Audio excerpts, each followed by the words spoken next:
but you have to go with the flow. My favorite animal to film is the elephant because of how big it is. But when it's really up close to you, it's one animal that you would say, I really respect you.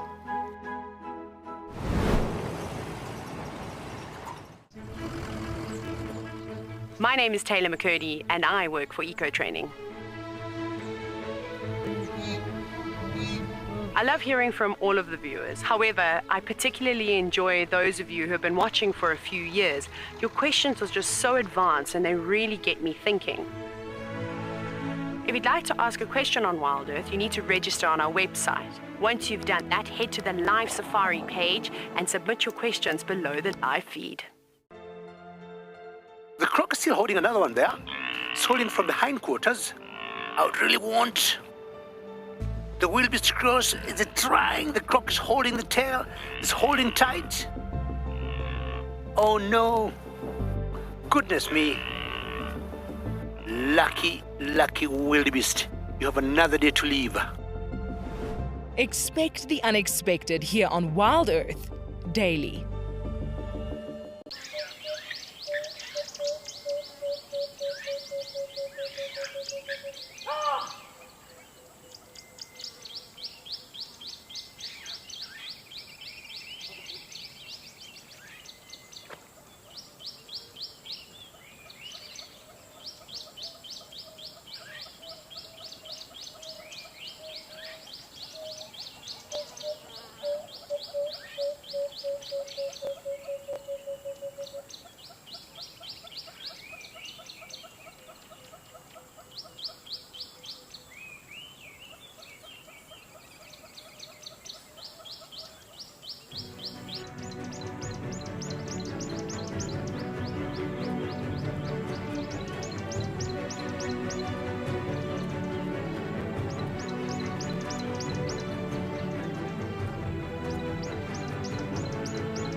This program features live coverage of an African safari and may include animal kills and carcasses. Viewer discretion is advised.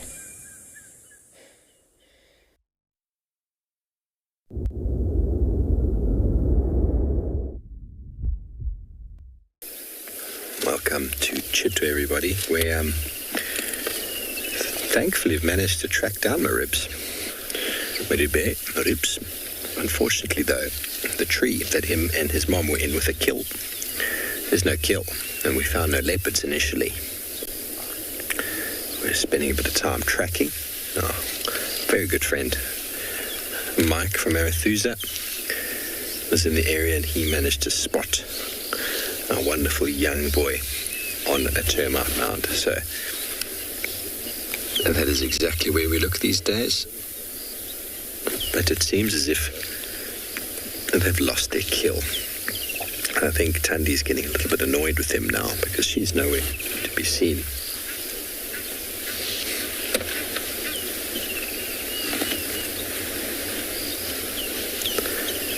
I'm not going to show it to you right now because it's such a nice view of him, but there's a huge herd of impala that's on the dam wall that are all sort of heading in the general direction of this side. He's just looking, going, Mom, I just want one of them. Isn't that a beautiful image, what he spotted?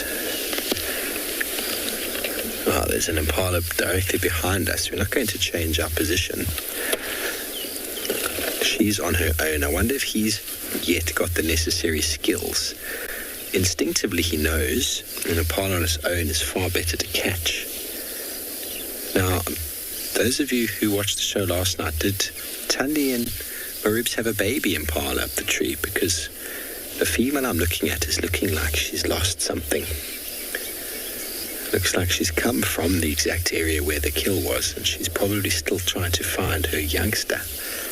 Okay, so Seb's going to stay on him. He's going to walk directly behind the car. Oh, okay. So the impala's running.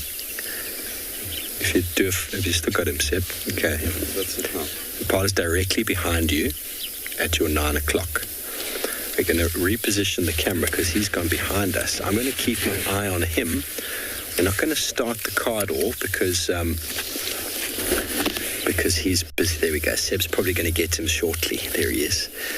Not going to start the car. We're not going to move. We're not going to influence anything. We've got a nice long lens here. So we have the potential to view this unhindered.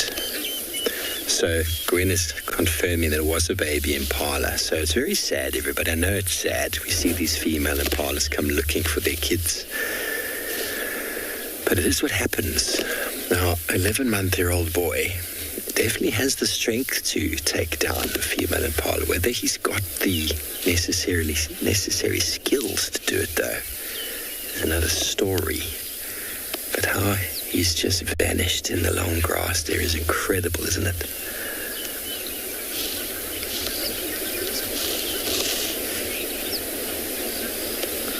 Carla, they've got an enormous amount of their hunting skill in them already, but the finesse is something that requires a lot of practice. He's been with Mum for some time now. Mum leaves him alone for some time as well. And so he learns to hunt squirrels and birds with mixed sort of elements of success, of course. And this, she's gone. She knows something's up, and she's gone running. But she's not out of the woods yet. She's now directly in front of us. He might have lost her position, but he's still behaving like he's interested. So there's a lot of trial and error. A lot of trial and error. There's a lot of attempts and failures. Even with Tandi also still as an very experienced leopard, still makes lots of mistakes. So a young boy like this needs patience, he needs practice. And catching the animal is one thing. Then knowing what to do with it is another thing entirely. But the instinct to catch is there. You've all played with the baby kitten, haven't you? It's very good at catching things instinctively. It knows how to catch things. Might not know how to be very stealthy about it, or the finer nuances of final stalk and kill, but cats in general are born with an enormous amount of agility and catching skill, and that instinct to catch is well ingrained in them. And Sunday, it's difficult to say if leopard cubs came across each other what they would do. We saw Sibuyi's young boy of 15, 16 months the other day walk past this one, and this one wasn't too keen to go play with him. There's the forlorn mother. Wasn't too keen to go play with him. He saw him and going, okay, He just watched him from a distance.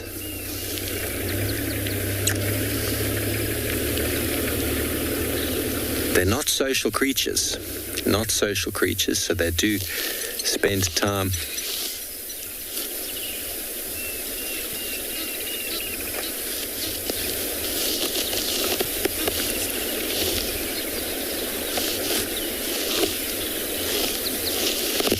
He wants to cut in front of us, says Sebi, so maybe we go back to him quickly.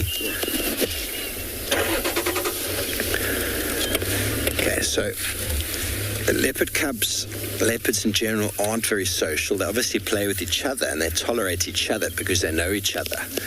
But these animals are hugely smell-driven, and when they don't recognize somebody, they're afraid of them or they're defensive against them.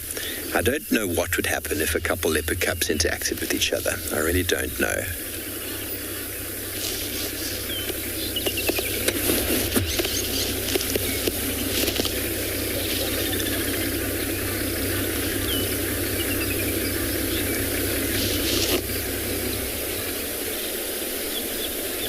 And there we go. Can you imagine? Oh, we've been trying to find leopards for days, everybody. Look at where they've gone.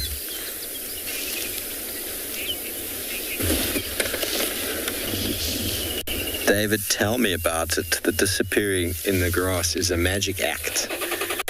Now, can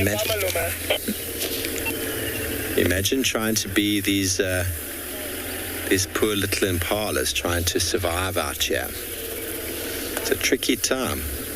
Tricky time. Dense vegetation.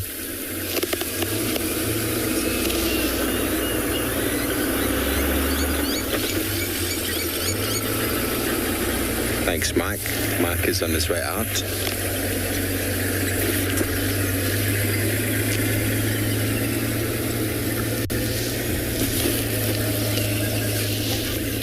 Can't even see him, can you, Seb? He's gone, eh? I'm in the geese. He's in the long grass somewhere, everybody. The action here is dwindled.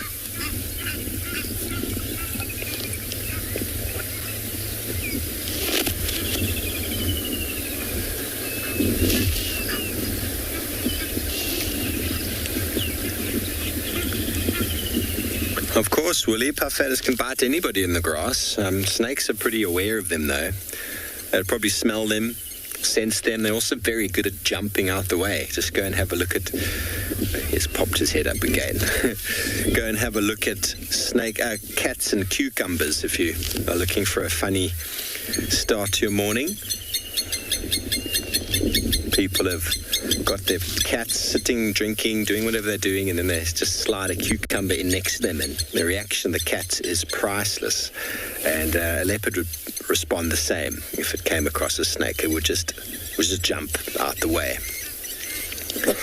Sure, there's the reason for the reaction in the video like that is the fact that cats are afraid of snakes. They will kill them sometimes, they will eat them sometimes, but they're also quite afraid of the noises they make and the potential dangers, the potential envenomation that can occur. Although we have had a few sightings of Tingana killing pythons. That must require a fair amount of sort of tenacity. Bear in mind, pythons are not venomous. They're still quite powerful snakes with the potential to bite and grab onto an individual and squeeze the life out of them. Isn't he a cool little character? He puts his head up like that.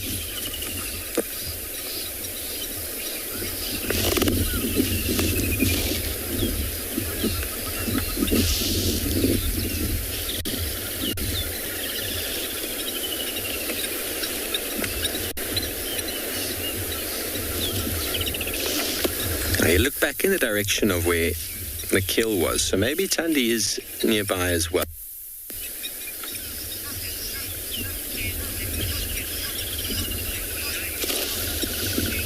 Kathleen, yes, of course, leopards, lions, very similar behavior in the males when it comes to cubs. They will often, but not always, kill the cubs of another It's all about territory, it's all about competition, it's all about who is mine and who is not mine. And as with the lions, it is a trait that's passed on. It doesn't happen with all lions.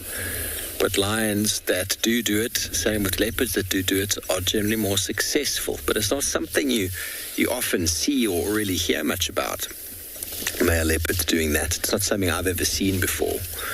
But I think maybe because lions are a bit more vociferous in it all. We just come back and find dens abandoned, individuals gone. Very, very sad. Okay, well, we're going to see what else we can find. I'll send you back over to Deirdre in Swallow Kalahari.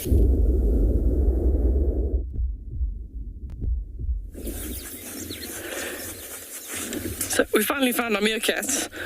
We landed up at the burrow system that they've always been in for the last 2 weeks, and between yesterday afternoon and this morning they'd moved burrows.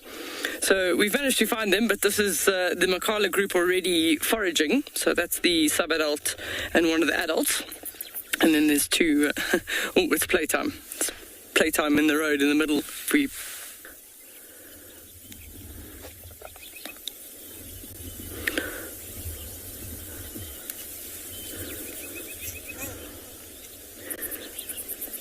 Luke is saying that they can dig holes so quickly.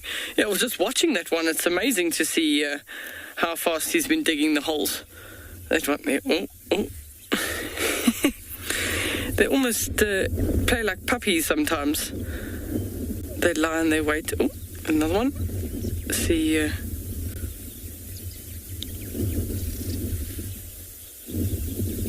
I can only see the tip of his tail now. He's going to come out, he's going to have changed colour by now. He's seriously mining down there.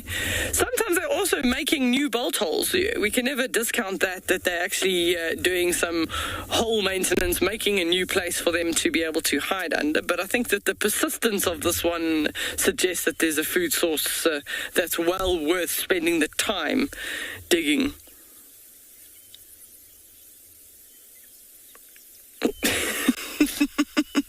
Just see that little tail, that's all you see. Oh!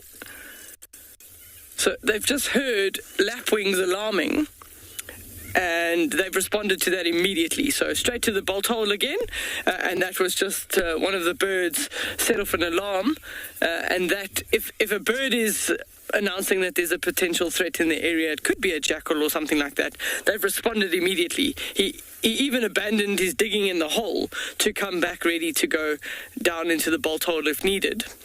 But they look around, see if it is anything, and then carry on. So now you can see one of the pups might try digging in the same hole. Oh, no, and the adult says, no, that's my hole, out you get. So there's a pup inside there, one of the younger ones.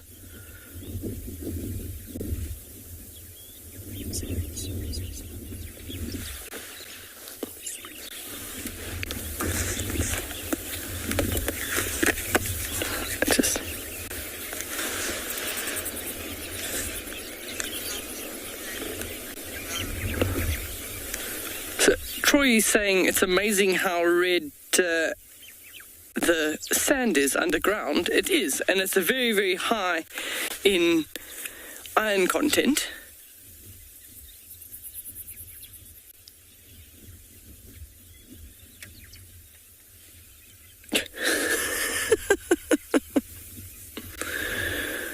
This is also practice we were talking about the other day when they encounter another group of meerkats. This sort of arched back, tail up, sort of a bouncing motion, is a bit like a war dance, which they'll do with each other. We'll stand by for as long as they're near the area and see what they get up to.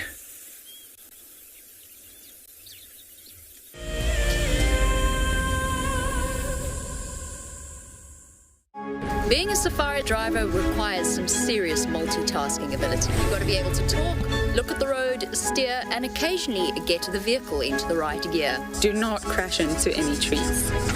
Oh, that's a dozy. Just jump into the car and hope for the best, and you'll see where it takes you. No, I'm just kidding. I'm surprised they're moving as fast as That didn't go well. Who is the best driver?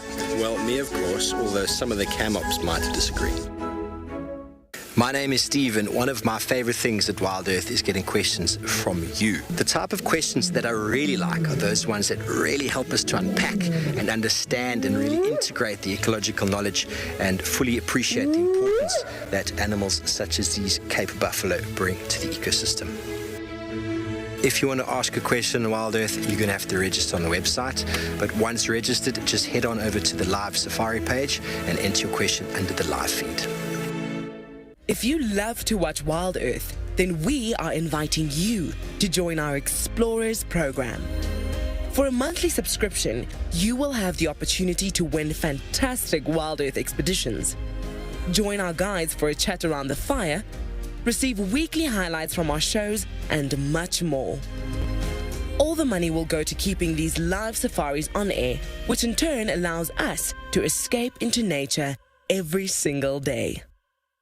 Our bodies are made up of about 60% water, which means that in a very short space of time, you can dehydrate completely. A relatively efficient way of collecting water early in the morning is to take an absorbent material like a sock and to walk through the grass, absorbing the condensed dewdrops on the grass. Once the material is saturated, you can then squeeze it out into a container, or you can suck it out directly into your mouth.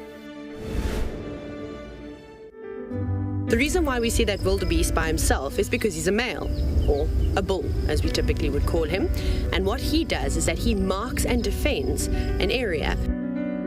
Essentially, he is looking for the ultimate piece of land or prime property. Needs to have good grazing, needs to have a water source close by. And not too far away from here, there's a sickle bush thicket that would provide just enough shelter from the wind and the rain.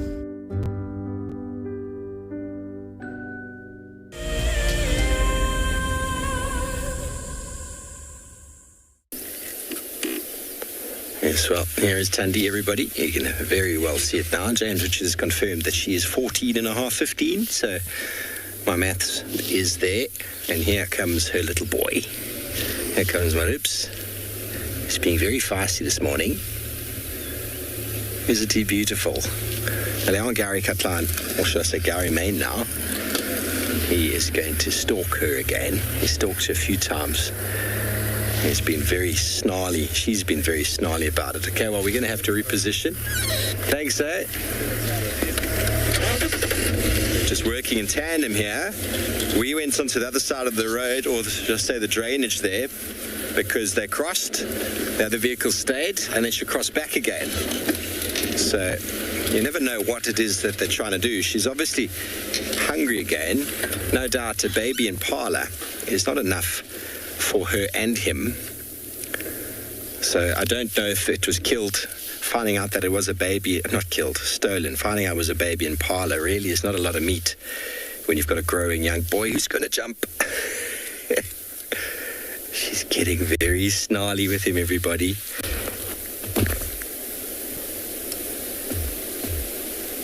Now, her movements are one of...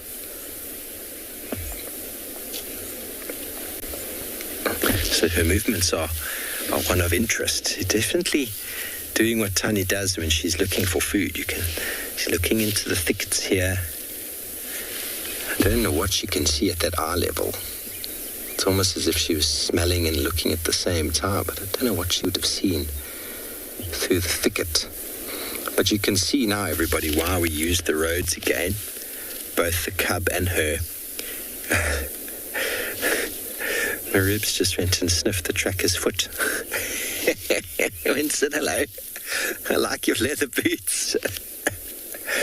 And then they're going to get back into Chitwa. So this is the kind of movement that you find leopard cub will do with a mobile cub. Leopard des will do with mobile movable cub. Up and down, up and down. When the cub was much smaller, when she would move. It would be one directional, and you'd find them on a different property altogether. Although she is moving between Torchwood and Chitwa quite regularly, she's using this main road as sort of a nice thoroughfare. So often their tracks are found on this road. And hence the reason why we have trackers sitting on the fronts of cars, because And I realized it's much easier to see tracks from that angle. And you can see the pace that she's walking. She's moving on a medium pace, and the boy is going to come into frame in a moment.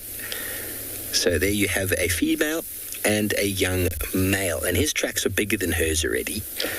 So I remember I hadn't seen him for a couple of months, and I came back, and suddenly I had to ask the trackers on Djuma, like, tell me, how big are his tracks? Because I was following two big leopards, and then you just realize that it is just the young boy.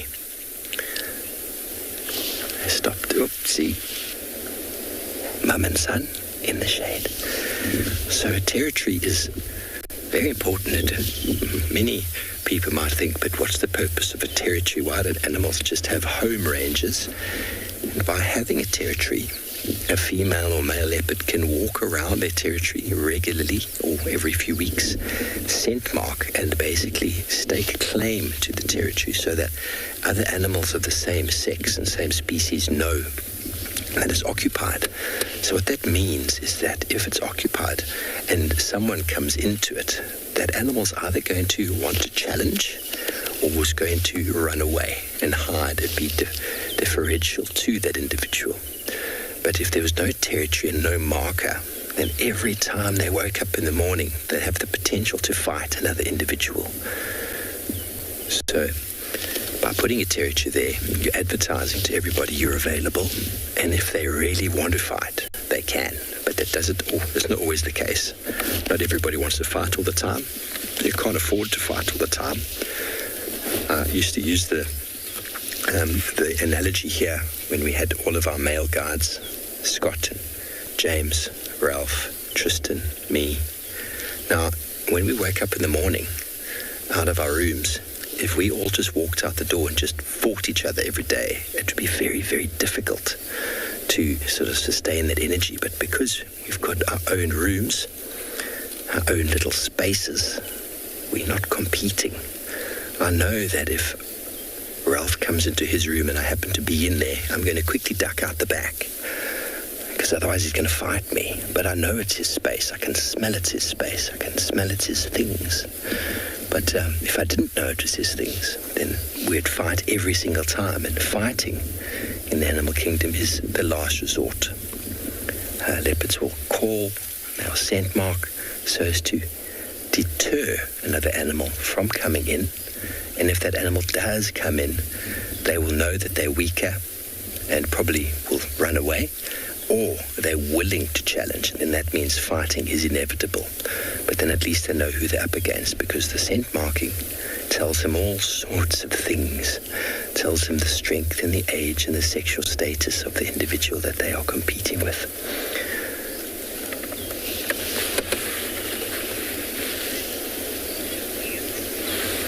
Karen, they do. In the Masai Mara, I was with a huge male lion, probably one of the biggest male lions I've encountered, and he was with a female, and Manu and myself found ourselves in an area we couldn't broadcast from, but we were the only shade for miles, and this female walked up to our car and used us for shade, and the male walked up and scent marked my car twice. It wasn't very pleasant, to be honest, but he basically just saw us as a big tree. And these big animals, especially lions or leopards, if they are mating, while they are with the female that they're mating with, they will regularly scent mark objects around them, the ground or a tree or a stump or anything, a vehicle. Doesn't happen all the time, and I'd never been scent marked before, but yes, I was scent marked by a huge male lion who actually had his whole tail in the car.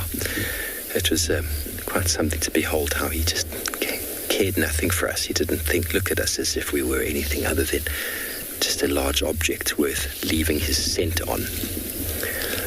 But right now, the bonds of motherhood have taken over, and Tandi's snarliness has taken over for her need to care and nurture her son, cleaning the ticks and any blood stains from his face and body. And who doesn't love a head scratch?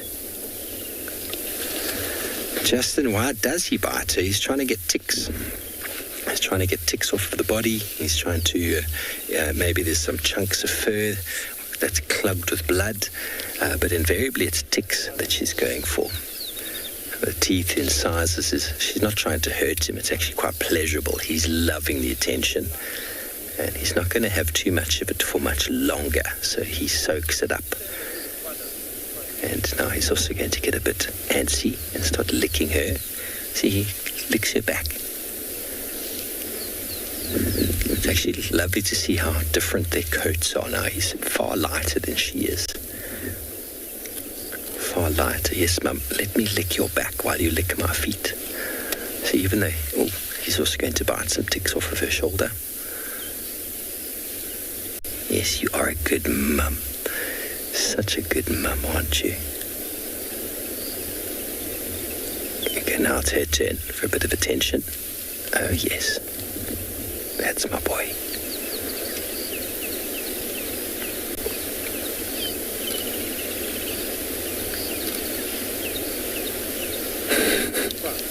A nice juicy tick from behind the ear.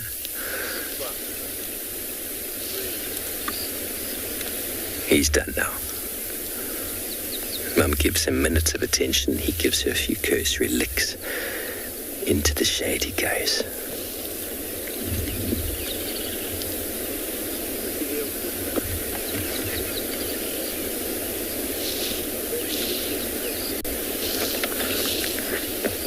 Look, there's no real sort of time frame. Male and female cubs stay with mum probably about the same amount of time. I suppose it all depends on when she mates again or comes into estrus again.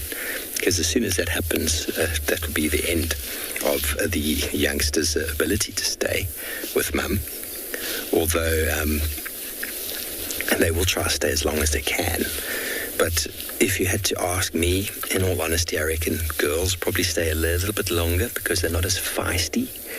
I reckon the boys start getting a bit too feisty and start really stealing and beating mum up and taking more food than she would like. So she probably leaves them a bit earlier, should I say. But I don't know. I'm sure many of the viewers there would have dates and times on exactly how long it was before Thandi abandoned Tlalamba, and then how long it was before she abandoned Tamba and Kuchava, and sequentially there'd probably be some maths we can put in there, but average, it's all about the same amount of time. Anywhere from 15 months to 2 years. All depends on when she mates again. And if as soon as she's got cubs again, she'll have no tolerance for that youngster, her old youngster. When she had this little boy, Tlalamba was trying to get involved and she was having none of it. Doesn't mean that they won't come and steal food and interact. We see siblings and sort of interaction quite regularly. It's one of those things you don't read about in any behavioral books.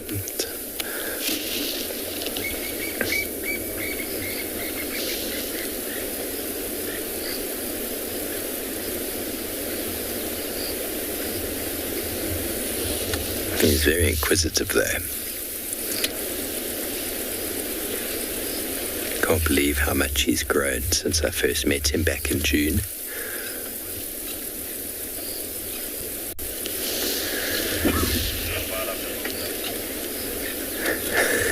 I'm a little aged 4. I don't know where the dad is. I'm not even certain who the dad is. There's some debate about who dad might be. But Tristan wanted to collect some scat to send over to one of the projects that had been doing research on the genetics to find out who dad might be. But I'm sure we've got lots of opinions.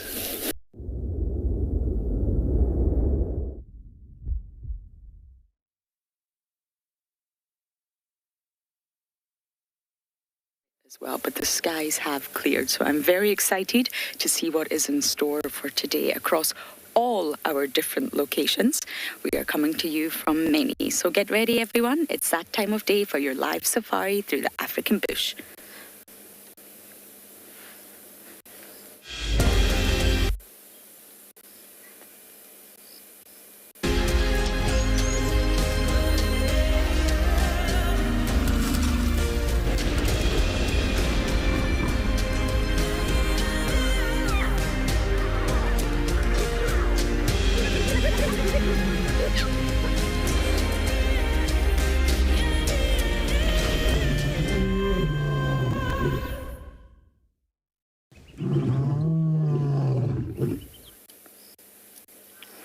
beautiful June would like to say hello.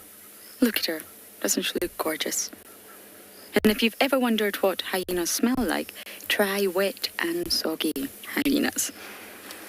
They smell absolutely delightful. Anyway, it's great to have you all on board. My name is Lauren. I do have Davi on camera, and we do apologise about the late start. We had some technical difficulties, but we've made it. We're all out and about, and well, June is out and about too. She has gone flat, which is rather unfortunate. And Timo was here as well. Seems we have missed some den activity, but that doesn't matter. We are at den number 1. It seems to be that Tima and June are definitely using den number 1. I'm not sure about the others. So, of course, this is your live safari. Technical difficulties and weather, well, it happens. It has rained all night. I believe we had 13 mils, but we're out. And I'm very happy to be out. So please do talk to us. You can do that in many ways. You can use the hashtag WildEarth on Twitter, at FC on the YouTube chat. You can register on the Wild Earth website, head over to the live safari page and submit your questions there. Kids, if you're watching, please do talk to us. Send in your questions via email to kidsquestions@wildearth.tv. I can just see the thicket moving. This is little Novella over here trying to look for her mom. Imagine being the smallest of hyenas, trying to walk through the long grass. June, go get your little June bug. Now, of course, the hyena den's active so late because it's been cold. It's rained all night. Really, really hoping we don't get any more, but the skies look a bit dubious, to be honest, and it's cold. So as I always mention, there's natural shifts in patterns. Not complete 180 shifts. An animal's not going to go from being diurnal to nocturnal, but they will shift according to various different environmental factors. And the hyenas are a perfect example. When it's too hot, they just won't be here. I